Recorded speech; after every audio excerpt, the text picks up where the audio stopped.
यहाँ मुझे एक शादी के कार्यक्रम में शामिल होने का मौका मिला। हमारे जिनके बुलाने पे हम सब लोग यहाँ हैं, इनका ढाबा और ढाबे से रिश्ता और ढाबे में चाय पीने का अपने सफर में एक मौका मिलता था। मुझे याद है नेताजी एक जमाने में अगर वो इटावा से चलते थे या लखनऊ से चलते थे, अगर वो लखनऊ से चलते थे या इटावा से, उन्होंने तय कर रखा था किस ढाबे पे रुकेंगे, किस ढाबे पर चाय पिएंगे या रुकेंगे। तो 12 और प्रधान जी का ढाबा, इस पे हमेशा नेताजी रुका और इसी ढाबे पे पहली बार नेताजी के माध्यम से हम लोग इनसे जुड़े। नेताजी पहली बार लेकर के आए थे मुझे और तब से आज तक रास्ता जरूर दूसरा बन गया हम लोगों का, एक्सप्रेसवे, लेकिन जब कभी भी इधर से निकले होंगे, गुजरे होंगे, इनके ढाबे पर जरूर रुके हैं। लेकिन ढाबे की अब वो पहचान नहीं बची, क्योंकि अब तो बड़े बड़े होटल आ गए हैं, बड़े बड़े ढाबे बन गए हैं और वो ढाबे कम रेस्टोरेंट दिख रहे हैं। लेकिन रेस्टोरेंट भी कभी कभी ढाबे की संस्कृति ला करके कारोबार कर रहे हैं। चीजें बदली हैं, लेकिन ये लोग नहीं बदले।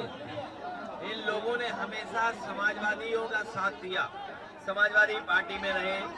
हम लोगों का दुख दर्द परेशानी कभी रही होगी, राजनीति के उतार चढ़ाव में ये कभी दूर नहीं गए, ये हम लोगों के साथ रहे हैं। मुझे खुशी है इस बात की कि आज उनके परिवार में कार्यक्रम में मुझे शामिल होने का मौका मिल रहा है।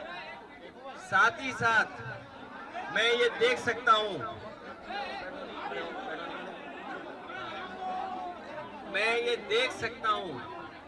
कि जो जोश और उत्साह दिखाई दे रहा है, ये बता रहा है कि जनता बदलाव चाहती है। बदलाव के साथ साथ बुरे दिन जाने वाले हैं। ये जो बुरे दिन हैं, महंगाई के बुरे दिन, बेरोजगारी के बुरे दिन, अपमान के बुरे दिन, एक दूसरे के बीच में नफरत फैलाने के, ये बुरे दिन जाने वाले हैं। और समाजवादी पार्टी की सरकार, विकास के रास्ते पे लाने वाली सरकार, सपा जो खुशहाली लाना चाहती है, समाजवादी पार्टी जो सकारात्मक फैसला लेकर के अपने गरीब लोगों का, किसानों का, मजदूरों का दुख दर्द दूर करना चाहती है। मैं भरोसा दिलाना चाहता हूं यहाँ की जनता को और आसपास के अपने लोगों को कि भविष्य में सरकार बनाएं और रोजगार, नौकरी के साथ साथ खुशहाली की तरफ ले जाने का काम हम लोग करेंगे।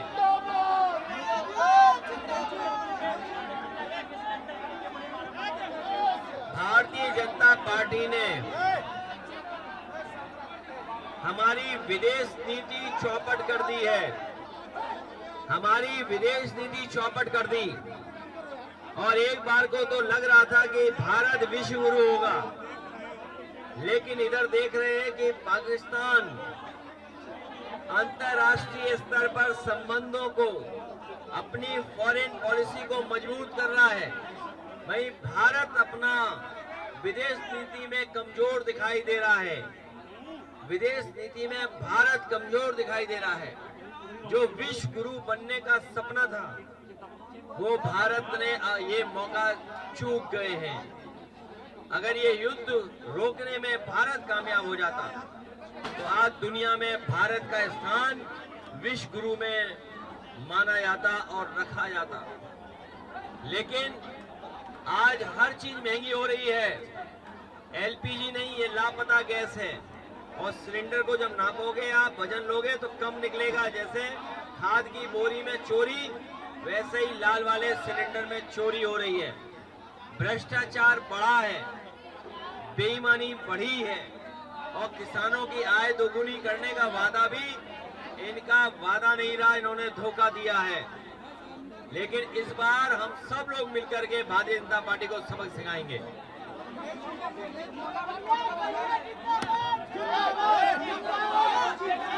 पहले अभी कुछ दिन पहले कोडीन भाई आए थे, कालीन भाई के बाद पहले आए कालीन भाई, कोडीन भाई, और अब सुनने में आया किडनी भाई। कालीन भाई, कोडीन भाई और अब किडनी भाई। लगता तो ये है कि इस पर कोई ओटीटी पर सीरीज बनेगी। पहले बनी कालीन भाई पर, कोडीन भाई, अब किडनी भाई।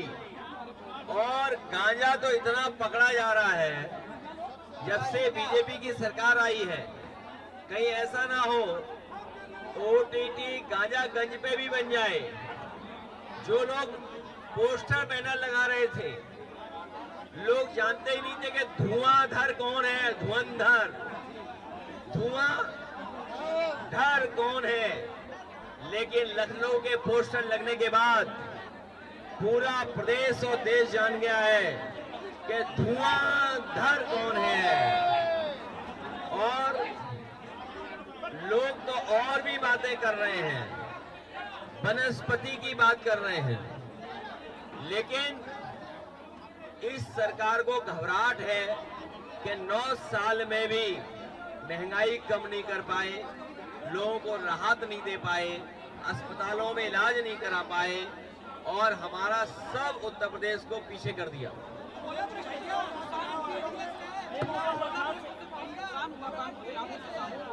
जो बारिश से नुकसान हुआ है सरकार भरपाई करे, 100% किसानों को मुआवजा दे।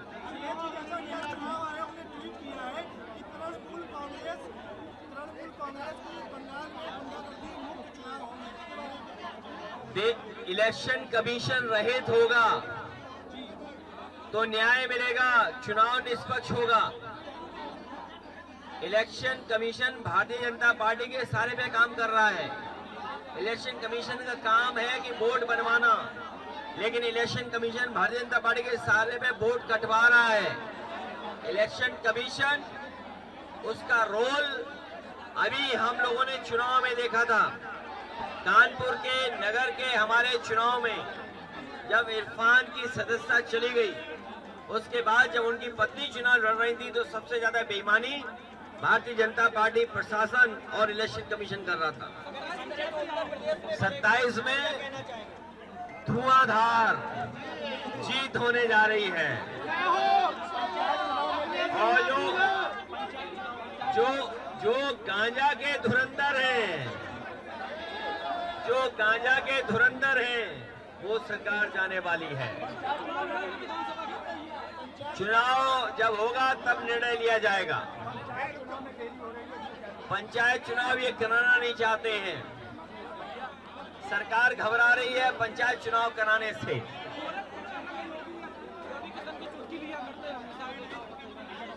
ये भारतीय जनता पार्टी है कि भारतीय जनता पार्टी का सर्कस है कि जो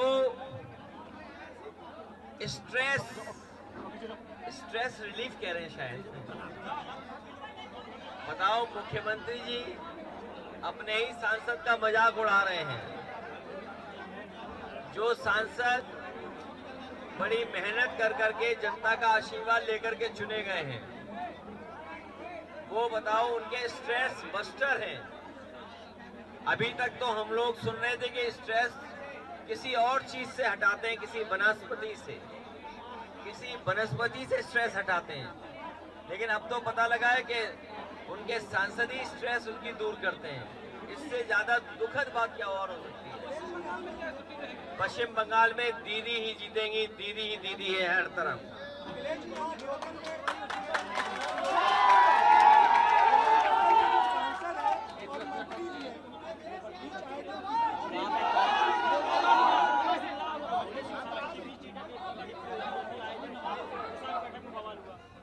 ये गाड़ी पलटना, माँ बेटी के बुलडोजर की वजह से आग में जान जाना, सांसद, मंत्री, विधायक का झगड़ा, पुलिस को लेकर के बवाल,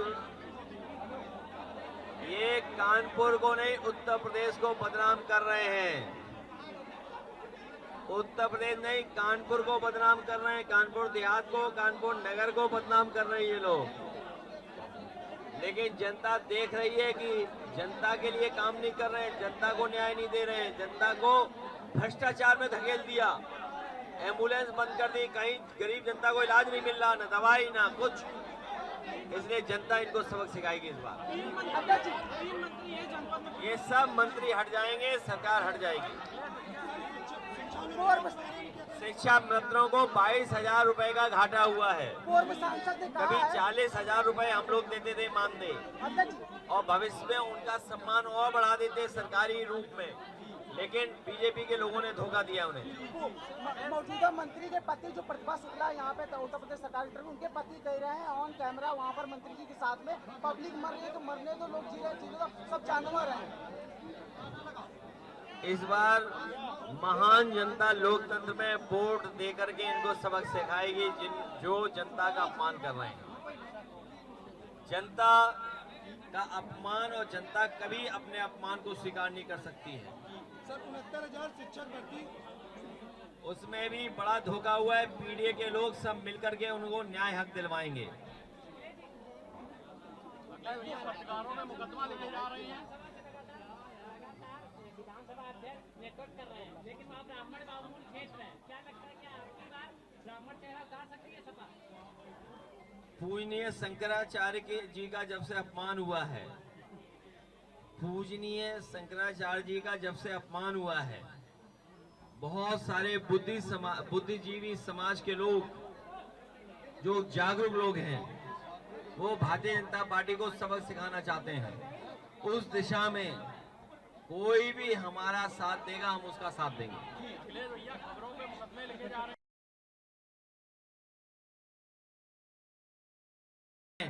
भविष्य में हम लोग प्रेस के लोगों को मालिक बनाने का काम करेंगे। प्रेस के लोग किसी की नौकरी नहीं करेंगे, प्रेस के लोग खुद मालिक होंगे। ऐसी व्यवस्था लाने का काम हम लोग करेंगे।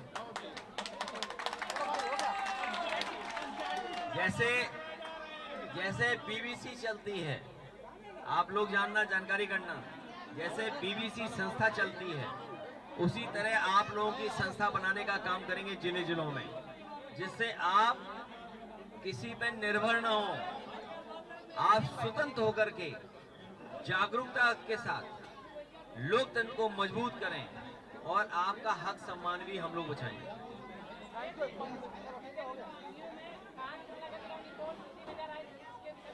ये कानपुर की केवल हवा से पोल खुली है। अगर आप लोग कैमरा सही चलाओ तो हर तरह की पोल खोल दोगे आप।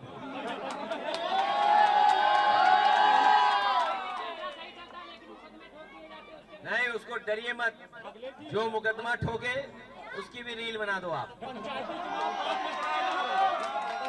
चुनाव विधानसभा चुनाव के बाद कराया जा रहा है, जबकि उनका कार्यकाल पहले। तो विधानसभा चुनाव जल्दी करा दो। अगर प्रधानी का चुनाव नहीं करा पा रही सरकार, तो विधानसभा का चुनाव जल्दी करा दो। हम लोग सब तैयार हैं। विधानसभा में निष्पक्षता की कितनी उम्मीद लग रही है? जब ढोंगी लोग हटेंगे, जो नकली संत हटेंगे, तो बहुत निष्पक्ष दिखाई देगा हर तरफ। तो साधु संतों का भी साथ मिल रहा है आपको? हम तो चाहेंगे सच्चे साधु संतों का साथ मिले। और जब से पूजनीय शंकराचार्य जी ने पोल खोली है भारतीय जनता पार्टी की, भारतीय जनता पार्टी को समझ में नहीं आ रहा कि क्या कहें, क्योंकि पूजनीय शंकराचार्य जी का आशीर्वाद है जनता पर। बहुत धन्यवाद प्रेस के लोगों को तकलीफ परेशानी का सामना करने के लिए। राजनीति हो या क्रिकेट, देश विदेश की ब्रेकिंग हो या आपके मोहल्ले की बड़ी खबर, सब मिलेगा एक ही ऐप में, सबसे तेज और भरोसेमंद। अभी डाउनलोड करें दैनिक भास्कर डिजिटल।